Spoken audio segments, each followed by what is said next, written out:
Hola hermanos, ¿cómo están? Espero que bien, descansando en el Señor y disfrutando de su presencia. Vamos a continuar con el estudio de la palabra del Señor en el libro de Efesios, con esta nueva metodología que estamos teniendo en la iglesia en Tortuguitas, que es la de grabar videos debido a la cuarentena que todos estamos viviendo, este momento que es histórico realmente. Le vamos a contar a nuestros nietos lo que hemos estado pasando. Y bueno, pero por la gracia del Señor podemos estar disfrutando de su palabra y tenemos la posibilidad y la libertad de poder hacerlo. Así que vamos a leer el libro de Efesios en el capítulo 3 y el versículo 14 en adelante. Dice así la palabra del Señor. Por esta causa doblo mis rodillas ante el Padre de nuestro Señor Jesucristo, de quien toma nombre toda familia en los cielos y en la tierra, para que os dé, conforme a las riquezas de su gloria, el ser fortalecidos con poder en el hombre interior por su Espíritu, para que habite Cristo por la fe en vuestros corazones, a fin de que, arraigados y cimentados en amor, seáis plenamente capaces de comprender con todos los santos cuál sea la anchura, la longitud, la profundidad y la altura, y de conocer el amor de Cristo, que excede a todo conocimiento, para que seáis llenos de toda la plenitud de Dios. Y aquel que es poderoso para hacer todas las cosas mucho más abundantemente de lo que pedimos o entendemos, según el poder que actúa en nosotros, a Él sea gloria en la Iglesia en Cristo Jesús, por todas las edades, por los siglos de los siglos. Amén. Ahora terminamos ahí con la lectura. Podemos ver en este pasaje que hemos leído recién que hay una palabrita que se repite y que creo que es lo que encierra todo este pasaje en sí, es la palabra poder. Y se refiere al poder de Dios, ¿no? No al poder nuestro, sino al poder de Dios. Estamos acostumbrados a que en la televisión, con esto de las nuevas filosofías, la nueva era y todo este tema, siempre nos hablan de que tenemos el poder, que el ser humano tiene el poder de salir de sus problemas, el poder con sus fuerzas poder resolver todas las situaciones, pero sabemos que la realidad no es así. Y nosotros como hijos de Dios tenemos muy claro de que el poder lo tiene nuestro Señor Jesucristo, que el poder viene de Dios, no viene de nosotros, ni de nuestra inteligencia, ni de nuestra sabiduría, o de nuestro dinero, o de nuestra situación económica, o de nuestro estatus en esta vida. Sabemos que todo el poder viene de nuestro Señor. Así que vamos a intentar empezar a ver, a descubrir qué es lo que el Señor quiere decirnos por medio de su palabra. Lo primero que podemos notar es que el apóstol Pablo dice, por esta causa doblo mis rodillas. El apóstol Pablo era una persona de oración, realmente. Si nosotros leemos todas las epístolas del apóstol Pablo, él continuamente está diciendo que ora por las iglesias, que ora por los hermanos, que ora por todas las cosas, ¿no? Y bueno, trayéndolo y aplicándolo a nuestra vida, sabemos que es difícil orar y que nosotros, por lo menos en lo que a mí me toca, nos cuesta orar. Y siempre hacemos esa analogía, ¿no? Que orar es como respirar. Si dejamos de respirar, no vivimos. Y si dejamos de orar, es como que no vivimos espiritualmente. Y bueno, es una buena comparación. Realmente si no oramos, nuestra vida espiritual va cayendo, va, va secándose, ¿no? Y realmente necesitamos la oración para cada área de nuestra vida, para no solo por nosotros, sino por nuestros familiares, nuestros amigos y por la iglesia. A veces pasamos momentos en los cuales estamos muy bien, respiramos muy bien, podríamos decir, y oramos todo el día como como dice el Señor, orad sin cesar. Bueno, nosotros lo hacemos. Tenemos esos días o esos tiempos en los cuales nos levantamos, pensamos en el Señor, oramos, vamos en el colectivo, vamos a trabajar, vamos a estudiar y estamos pendientes de la oración, ¿no? Si tenemos tiempo, apartamos un momento, apartamos una hora, apartamos media hora para poder orar y estar en la presencia del Señor, ¿no? Pero no siempre es así, es la realidad. Creo que tenemos que ser sinceros y reconocerlo. Hay momentos en los cuales nos cuesta orar, sea momentos de escasez, sea momentos de prosperidad, nos cuesta estar en la presencia del Señor para orar.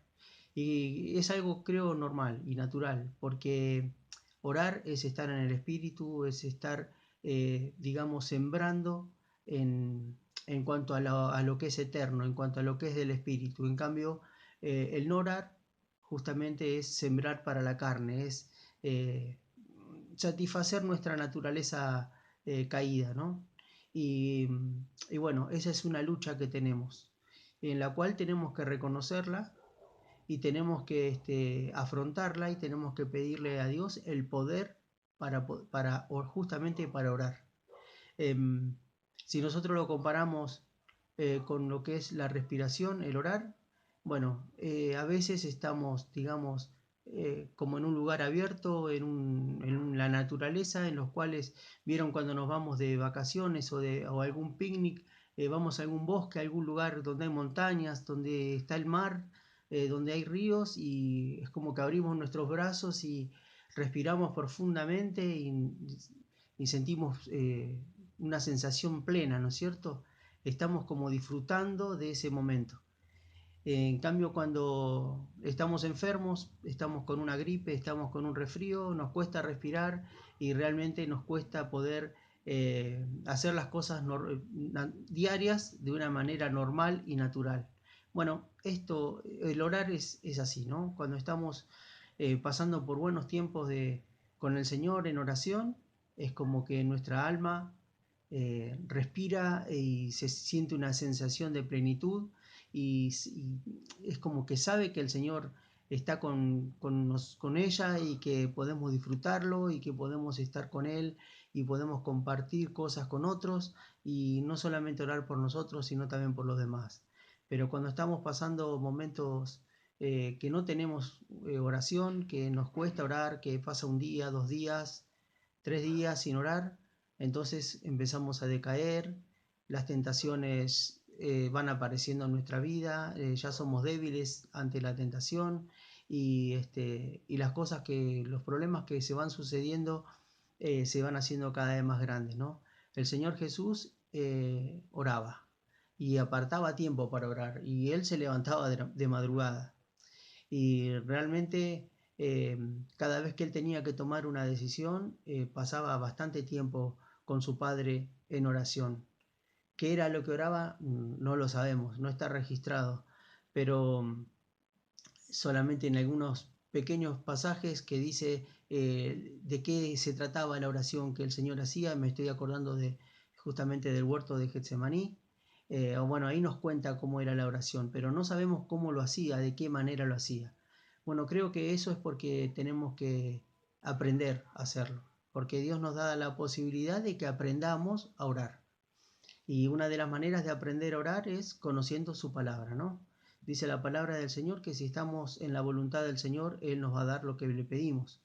Y, y para estar en la voluntad del Señor necesitamos saber cuál es su voluntad. Y para eso no queda otra que estudiar la palabra del Señor. Y eso nos va a ayudar a saber cómo orar y a poder tener no mejores oraciones, sino mejores momentos, mejores tiempos para orar con el Señor. Pero igual es una lucha a la cual nosotros tenemos que afrontar cada día y para eso está el poder de Dios, ¿no? Lo que leíamos recién en Efesios, el poder de Dios que nos ayuda a orar. Así que como primer punto podemos ya empezar a aprender de que Dios es el que tiene el poder y que Él es el que nos da el poder para poder tener momentos de oración que sean plenos y que estén dentro de la voluntad de lo que Él quiere para nuestra vida y para nuestros familiares, para nuestra familia. El versículo 15 dice, de quien toma nombre toda familia en los cielos y en la tierra. Si nosotros leemos los manuscritos más antiguos, la palabra familia es la palabra parentela, ¿no? Familia, parentela. Y eso es algo muy importante y es maravilloso de poder comprenderlo, porque gracias a la obra que el Señor Jesús hizo en la cruz, gracias a su sangre que fue vertida en la cruz del Calvario, gracias a que Él nos ha limpiado de todo pecado, podemos ser familia, podemos ser parientes unos con otros. Y es algo que es como para que podamos detenernos y empezar a comprenderlo, ¿no? Imagínense, somos parientes de hermanos que viven en otros países. Vieron que cuando se hacen las conferencias, los aniversarios, que nos reunimos, 3, 4 iglesias, nos saludamos como si nos conociéramos de siempre. Y aunque no sepamos nada de la vida del otro, ni el otro sepa nada de nuestra vida, sin embargo, hay un amor, hay una conexión entre nosotros que es lograda por eso mismo, porque somos hechos hijos de Dios. Y somos parientes, somos familiares, somos familia eh, de Dios. Y eso lo logró justamente el Señor Jesucristo, ¿no? Ahora dice en los cielos y en la tierra, o sea que en la familia, la parentela que hay en los cielos. Un día vamos a ir al cielo y vamos a encontrar a nuestros hermanos y vamos a mirarlo a Moisés como si fuera nuestro hermano. Y al apóstol Pablo como si fuéramos hermanos. Es más, aún mismo al Señor Jesucristo es nuestro hermano. Y Él lo dijo así, ¿no? Él es nuestro hermano. Así que, como para que vayamos pensando, ¿no? Y que vayamos tratando de que el Señor vaya iluminando nuestro entendimiento, la obra maravillosa que el Señor Jesucristo ha hecho con cada uno de nosotros, lo que hemos depositado nuestra fe en el Señor Jesucristo. Somos hermanos, y no solo de nuestros familiares que han creído en el Señor, de nuestros amigos, sino de personas que nunca hemos visto y tal vez hemos escuchado hablar de ellos, tal vez hemos leído libros o hemos visto predicaciones, hemos visto por YouTube, y vamos a estar todos juntos en la presencia del Señor como hermanos, ¿no? Eso es realmente maravilloso. Ahora, yo pensaba también, es lindo, es hermoso ser hermanos y ser hermanos del Señor Jesucristo, y que seamos hijos de Dios, que tengamos un Padre, como ya más adelante vamos a leer. Pero también creo que es mucho más hermoso ser amigos del Señor. Y me acordaba de Abraham cuando estaba leyendo esto. Abraham, dice el libro de Santiago capítulo 2, que fue llamado amigo de Dios, porque Abraham lo obedecía a Dios. Y Abraham tenía algo que era muy significativo en su vida. Él tenía como una regla, como una forma de vivir. Dios le hablaba. Podemos leerlo todo en el libro de Génesis, lo pueden buscar en los capítulos más o menos del 12 en adelante. Dios le hablaba, Abraham escuchaba, Abraham adoraba a Dios y Abraham inmediatamente obedecía a Dios. No era algo que se ponía a discutir con Dios, ni que lo dejaba, digamos, para más adelante para pensarlo. Él inmediatamente obedecía a Dios, y lo podemos corroborar en el libro de Génesis. Después te invito a que lo leas, que los puedas ver, y vas a ver cómo en los diferentes momentos y etapas de la vida de Abraham era así. Dios se le aparecía, le hablaba, Abraham escuchaba, adoraba e inmediatamente obedecía. Y por supuesto el ejemplo máximo lo tenemos en el Señor Jesucristo, ¿no? Él fue obediente, dice la palabra de Dios, y obediente hasta la cruz, ¿no? Hasta la muerte de cruz. Y cuando recién decíamos de que el Señor Jesús oraba en Getsemaní, la oración del Señor Jesús era que pasara de él esa copa, pero que no se hiciera su voluntad, sino que se hiciera la voluntad del Padre. Así que es un gran ejemplo para nosotros, para que podamos pensar y para que podamos tener en cuenta. Somos hermanos hasta del Señor Jesús, por la obra por el poder de la obra del Señor Jesús. Pero qué lindo que que podamos ser amigos de Él, ¿no? Dice la palabra de Dios que Abraham fue llamado amigo de Dios. Qué lindo sería que pudiéramos estar un día delante del Señor y nos pueda decir amigos, ¿no? Es como algo más, una relación más estrecha, una relación más personal, una relación más íntima con el Señor, ¿no? Es como que estamos más cerquita de Él, ¿no? Y eso se puede lograr, bueno, por la vida de oración, por conocer al Señor y por la obediencia al Señor, ¿no? Cuando escuchamos su palabra, cuando meditamos en ella y el Señor nos habla, inmediatamente deberíamos obedecerle, ¿no? Y dice Santiago, me estoy acordando que dice que no seamos oidores solamente, sino también hacedores de la palabra. Así que otra cosa importante como para que tengamos en cuenta, continuamos leyendo y todo tiene un sentido, ¿no? En Dios. Dios no hace nada al azar, ni hace nada que no tenga un sentido para hacerlo. Y el versículo 16 dice, para que os dé, conforme a las riquezas de su gloria, el ser fortalecidos con poder en el hombre interior por su espíritu. Hay un propósito en todo esto y es el de darnos sus riquezas, las riquezas de su gloria, ¿no? Y uno piensa, y bueno, ¿cuáles son las riquezas de su gloria, ¿no? Y pensamos, el ser humano gasta su vida buscando tener riquezas, ¿no? Riquezas materiales. Y vemos cómo la avaricia, el poder, la codicia ganan y son, digamos, protagonistas principales en este mundo. Y así se va la vida, pero esas riquezas mueren cuando muere esta persona. Así le quede a sus hijos o le quede a sus nietos. Esta persona disfrutó lo que duró su vida. El día que murió se le terminó la codicia, la avaricia y las riquezas. No tiene más. El Señor, nuestro Dios y Padre Celestial, quiere más, quiere la eternidad, quiere riquezas eternas para nuestra vida. Nosotros somos bienaventurados en tener a Jesucristo como nuestro Salvador. El Señor quiere que nosotros disfrutemos de las riquezas de su gloria. Y la mayor riqueza que podamos tener, bueno, es que Él mismo haya venido a vivir a nuestros corazones, ¿no? Por medio del Espíritu Santo. Fíjense que dice, el ser fortalecidos con poder en nuestro hombre interior, en el hombre interior, por su Espíritu, por el Espíritu Santo, ¿no? El Señor ha puesto el Espíritu Santo en nuestros corazones, en nuestra vida, y nosotros somos templo del Espíritu Santo. Fíjese qué riqueza. ¿Se acuerdan cuando el pueblo de Israel había hecho el tabernáculo y la gloria de Dios posaba sobre el tabernáculo, ¿no?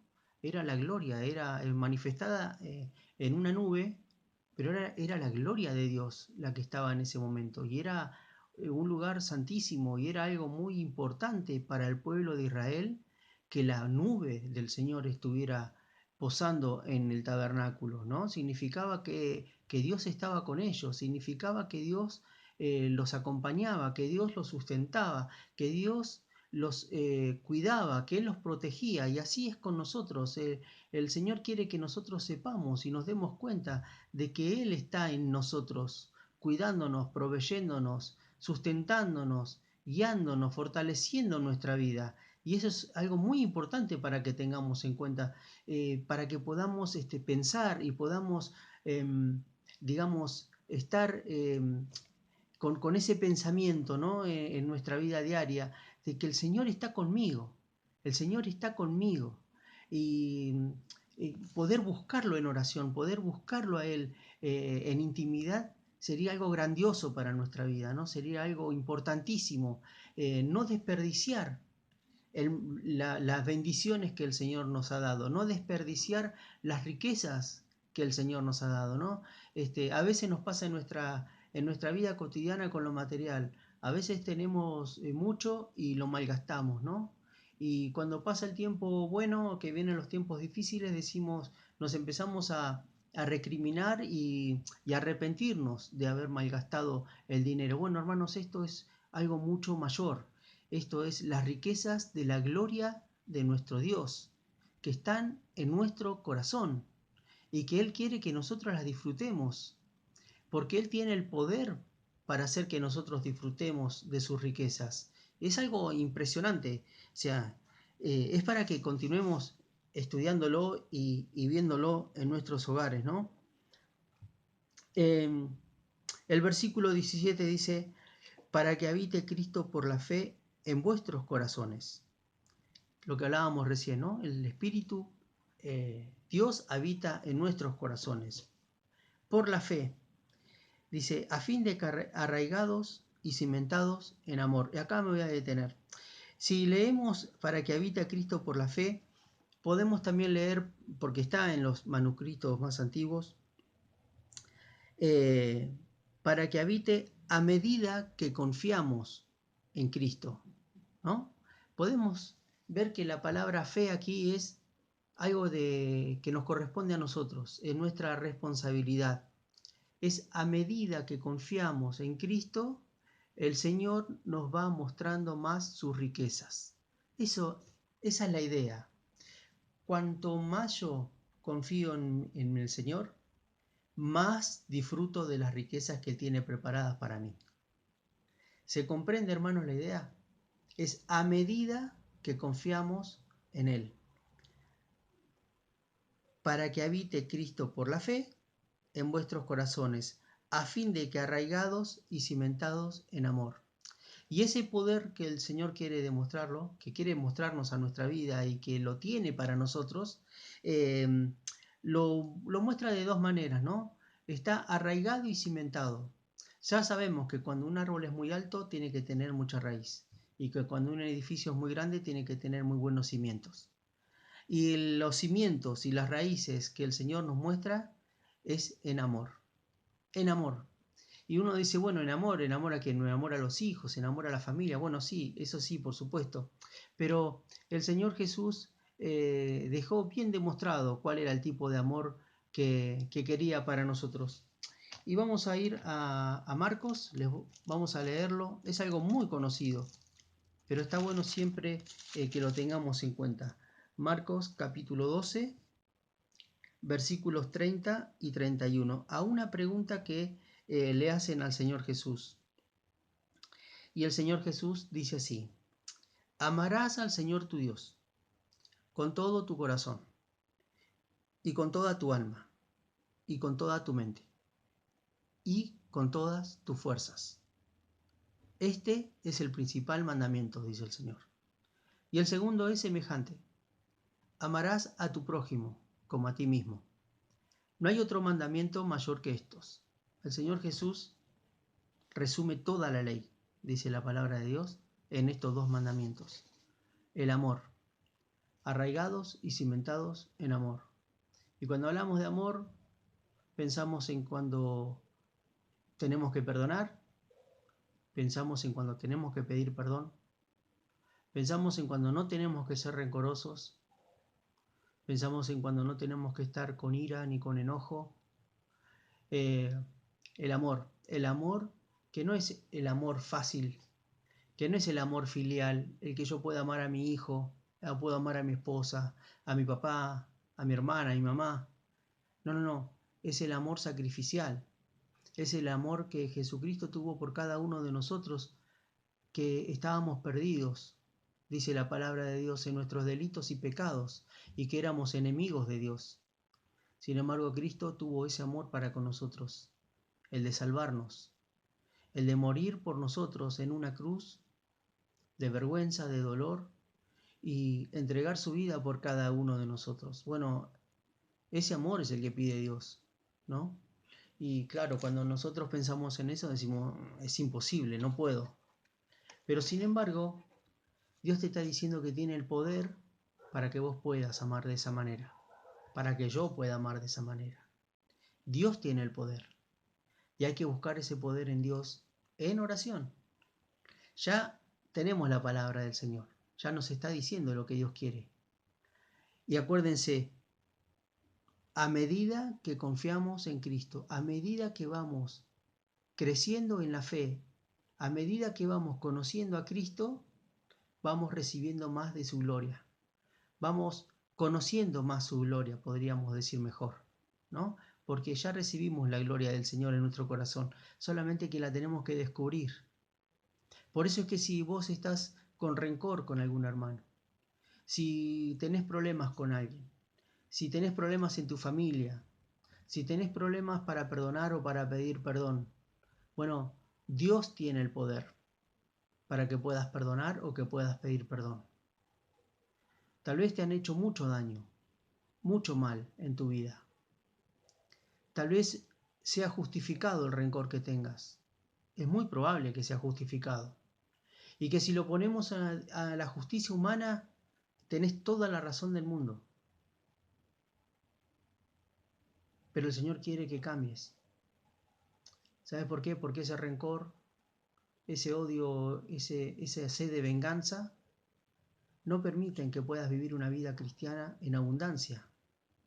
No permiten que vos puedas conocer las riquezas del Señor, que ya las tiene en tu corazón, que has aceptado al Señor Jesús como tu Salvador, que le has pedido perdón por tus pecados, que Dios es tu Padre, que sos hermano, hermana del Señor Jesús, pero no podés disfrutar de la vida cristiana, porque estás como con un lastre que todavía no lo pudiste soltar. Entonces Dios te está invitando en esta noche, en esta mañana, cuando estés mirando, y te está diciendo, vení a mí en oración, porque yo tengo el poder para romper con esas cadenas. Yo tengo el poder para que vos puedas perdonar o para que vos puedas pedir perdón. Hay tantas circunstancias, cada hogar es un mundo, dice el dicho, ¿no? Y cada uno de nosotros tiene sus cosas que tal vez nadie sabe, sus momentos malos que ha pasado en la vida, las cosas que a uno le han hecho, el daño que a uno le han hecho, o el daño que uno ha hecho a los demás. Pero el Señor quiere perdonarte y quiere que puedas pedir perdón o que puedas perdonar de acuerdo a tu circunstancia. Vos pensá en tu vida, yo no conozco tu vida, pero Dios y vos sí la saben. Y Dios lo sabe con más intensidad todavía, escudriña más todavía en tu corazón. Dios conoce mejores los detalles de tu vida, aún que vos mismo.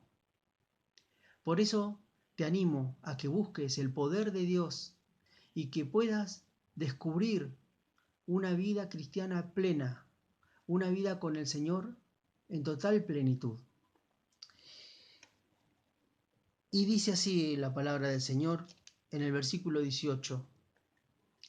Seáis plenamente capaces de comprender, viste lo que estábamos diciendo recién, con todos los santos, con toda la iglesia, cuál sea la anchura, la longitud, la profundidad y la altura. Es decir, todo, las 4 dimensiones están escritas acá. Todo quiere que el Señor conozcamos de Él. Fíjate el versículo 19. Y de conocer el amor de Cristo, que excede a todo conocimiento, para que seáis llenos de toda la plenitud de Dios. ¿Viste? Es lo que decíamos recién. Dios quiere que lo conozcas y que disfrutes por completo la vida cristiana, la vida que Cristo te ha dado, la vida que Dios te ha dado. Y los últimos 2 versículos son de alabanza y con esto vamos a terminar. Y a aquel, o sea, a Dios, que es poderoso para hacer todas las cosas mucho más abundantemente de lo que pedimos o entendemos, según el poder que actúa en nosotros, el poder de Dios, acordate. A Él sea gloria en la iglesia en Cristo Jesús por todas las edades, por los siglos de los siglos. Amén. Mira, hermano, hermana, nosotros no entendemos, no podemos entender la plenitud de Cristo. La podemos disfrutar y la podemos creer. Y Dios dice que está capacitado para darte mucho más de lo que pedís o lo que entendés. Mucho más. Tenés que ir a Dios con fe, buscarlo en oración. Ahora ya sabes lo que Dios te dice. Ahora te toca a vos, a la medida de la fe. Te toca a vos crecer en la fe. Te toca a vos buscar a Dios. Tenemos una gran oportunidad en esta cuarentena para dedicarle tiempo a Dios. Es difícil, no es fácil. Nuestra naturaleza caída hace lucha contra nuestra naturaleza nueva, que es la naturaleza de Cristo. Es una lucha que tenemos, pero lo podemos hacer en el nombre del Señor Jesús. Y recordemos, todo lo puedo en Cristo que me fortalece. Que el Señor te bendiga, que su palabra te ilumine y que puedas tener una vida en Cristo y con Cristo en abundancia. Que el Señor te bendiga y nos vemos en la próxima. Amén.